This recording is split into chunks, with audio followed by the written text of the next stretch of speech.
President, I ask unanimous consent that the following interns from my office be granted floor privileges until July 16th, 2025.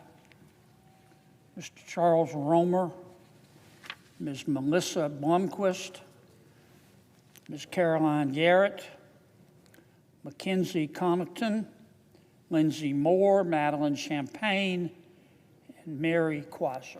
Without objection.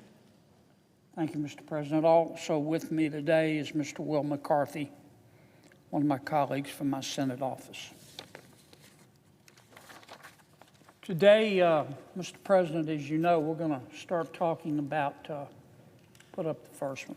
We're going to start talking about and vote the rescission package. And I want to talk about that for a few minutes. As you know, Mr. President, under our Constitution, Congress passes a budget. We send that budget to the President of the United States, whomever that might be, and the President executes or implements our budget. Close that door for me, please. And the President implements that budget. On occasion, under federal statute, the President has the authority, after we have passed a budget in Congress, to look at the budget and say, you know, I don't need all this money to accomplish the goals that Congress established and instructed me to accomplish. And so the President can contact us and say, Congress, I would like you to rescind some of the spending in the budget that you sent to me. It's called a rescission bill or a rescission package. President Trump has sent us a rescission bill or a rescission package asking the United States Congress to cut the budget by roughly $9 billion. And that's what we're going to start voting on today. Now, $9 billion is a lot of money, except when you compare it to the overall federal budget. $9 billion, despite the fact that it's a bucket load of money, is 1/10 of 1% of the federal budget. 1/10 of 1% of the federal budget. It gives you an idea of how big the federal budget is. I think most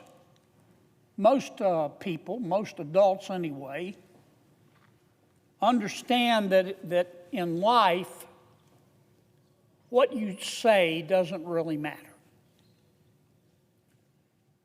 What you say doesn't really matter. It's what you do that demonstrates what you believe. And that's certainly true in politics. And that's certainly true in Washington, D.C. Ignore what anybody in Washington, D.C. says. Ignore it. If you want to understand their behavior, look at their behavior. What in Washington, D.C., as in life, what you do is what you believe, not what you say. What you do is what you believe, and everything else is just cottage cheese. Now, President Trump, whether you voted for him or not, whether you like him or not, ran on a platform of reducing the size of government. And the people elected him. And since day one, the President has been very hard, if you've paid attention to the news, he's been working very hard to reduce government spending. And he's reduced a lot. He started out with the DOGE program with Mr. Elon Musk. Mr. Musk, of course, has left. But the quest to reduce government spending, wasteful government spending, which I call spending porn, continues.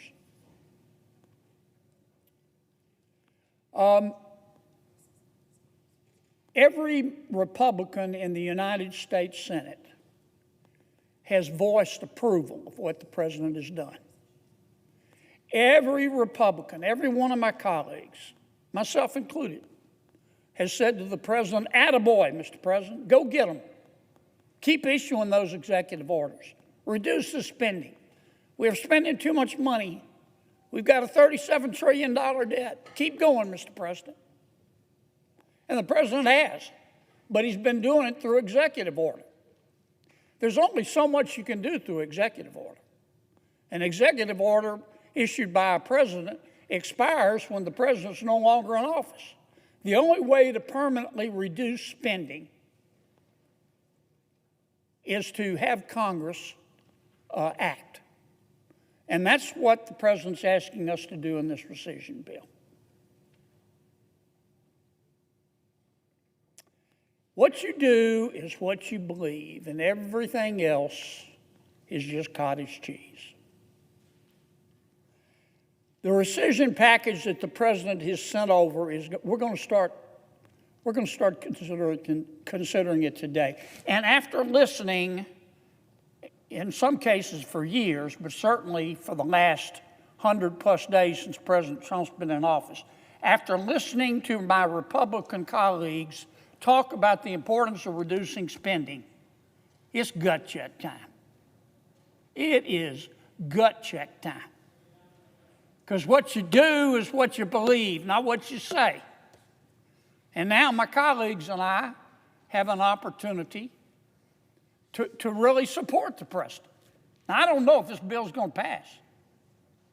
I do not know if it's going to pass. I mean, I've heard a lot of wailing and gnashing of teeth and whining, and civilization's going to melt if we cut 0.1% of the budget, and that's coming from some of my Democratic colleagues.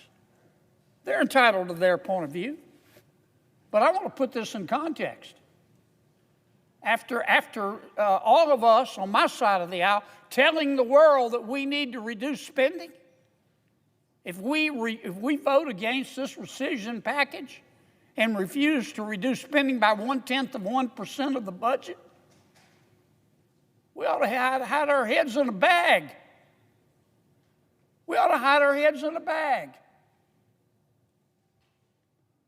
Now, what kind of spending is the president asking us to reduce, to eliminate? That's important, because not all government spending is wasteful, but a lot of it is. That's why I call it spending porn. I'm going to read you some of the appropriations that the president is asking us to eliminate from the current budget. And you be the judge. Let the American people decide.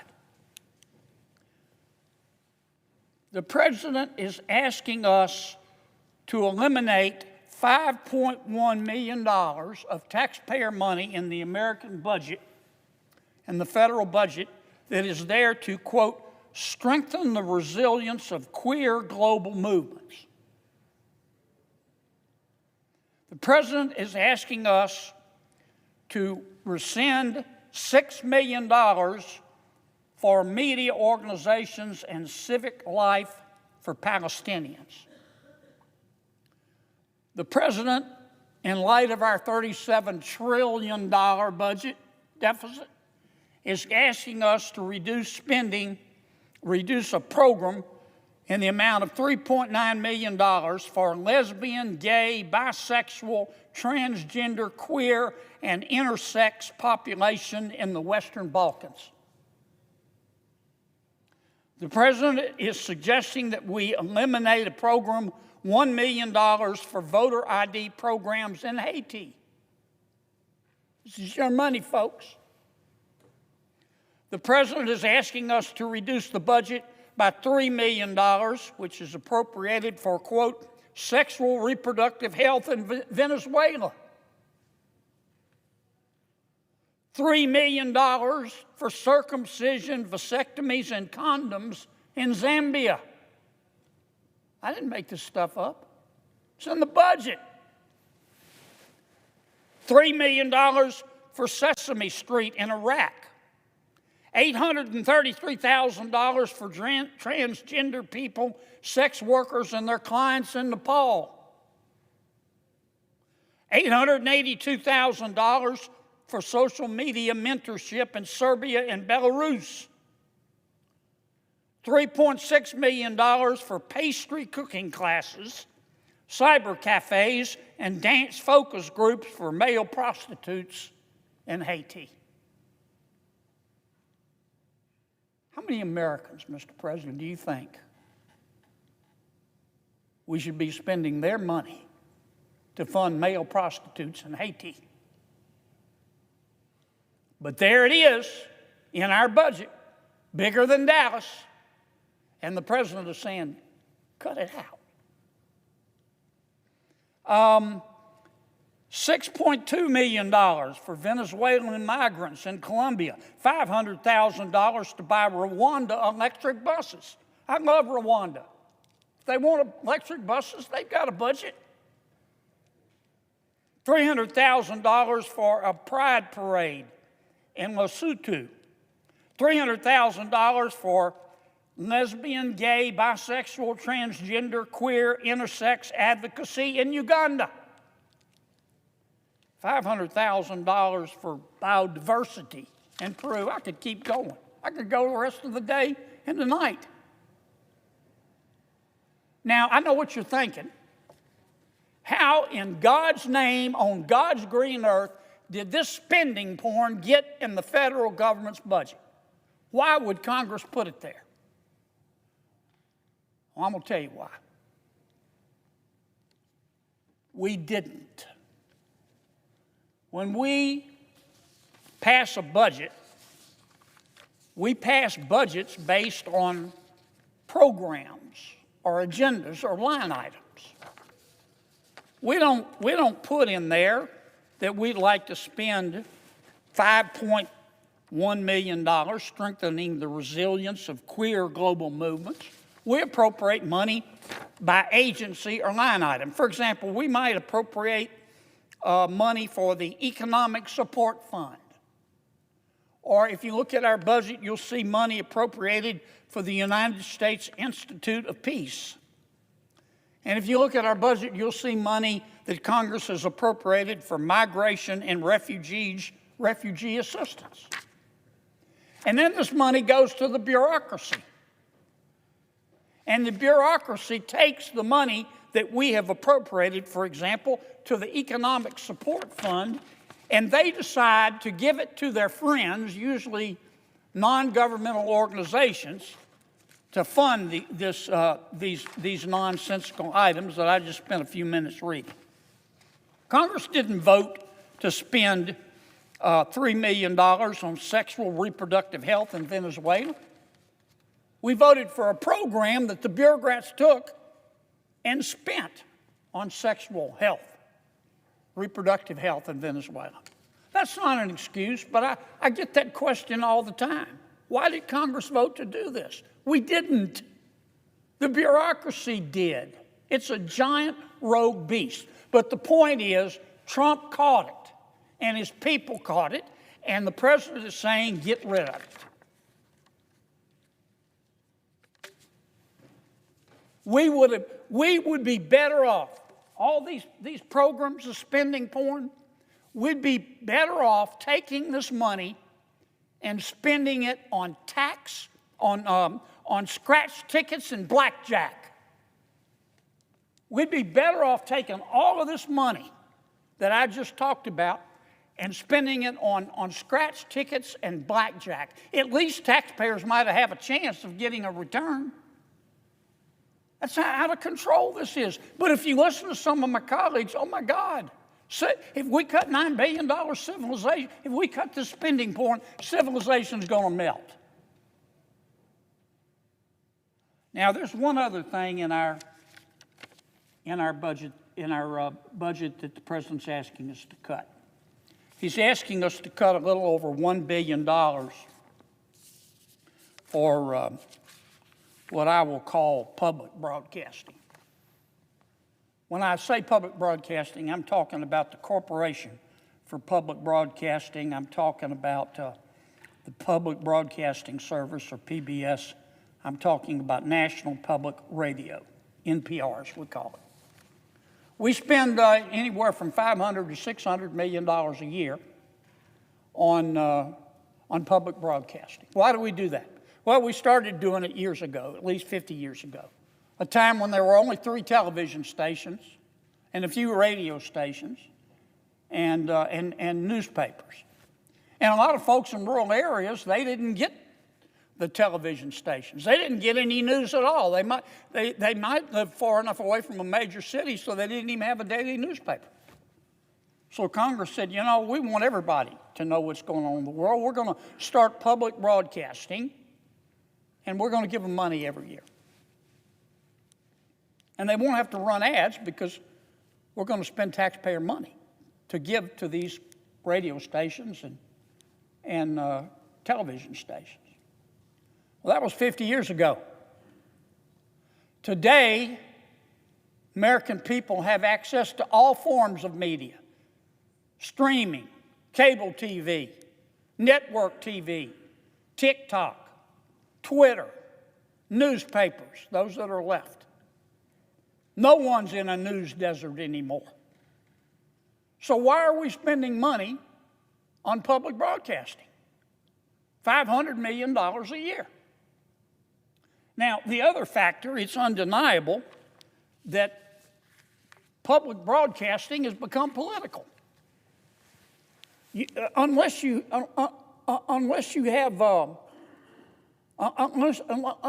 been a huge disappointment to your parents, you understand, if you listen to public broadcasting, that it's representing today one political point of view. The president of public broadcasting, no one would mistake her for Walter Cronkite, I can assure you. Her name is Catherine Mayer. This is her position. She's supposed to be delivering the news objectively, but this is what she has said. Trump is a deranged, racist sociopath. The president and CEO of NPR thinks that America is, quote, addicted to white supremacy. She has denounced the use of words boy and girl. She says that's, quote, erasing language for non-binary people. She contends that the United States was founded on the basis of, quote, black plunder and white democracy. That's who's running the show over there. She's entitled to her beliefs. This is America. You're entitled to believe what you want. And NPR and PBS and the Corporation for Public Broadcasting are entitled to publish and broadcast what they publish, but not on the taxpayer's dime. When we owe $37 trillion, and we really owe that money, we have no business spending $500 million a year giving it to any form of media. We don't fund CNN. We don't fund Fox News. We don't fund newspapers. Why are we funding PBS and NPR and the Corporation for Public Broadcasting? And all the president is saying, I don't want you to do that anymore, Congress. I don't want you to fund any media, any form of media. PBS, for example, has a right to publish what they want, but Congress shouldn't give them taxpayer money to do it. Let them go raise money in the private sector, and the president's right. The president is absolutely right. And that's all this rescission bill is going to do, Mr. President. It's going to bring a little bit of sanity back to our appropriations process. I'm going to end on this note, Mr. President. I'm going to end as I began. What you do is what you believe, and everything else is just cottage cheese.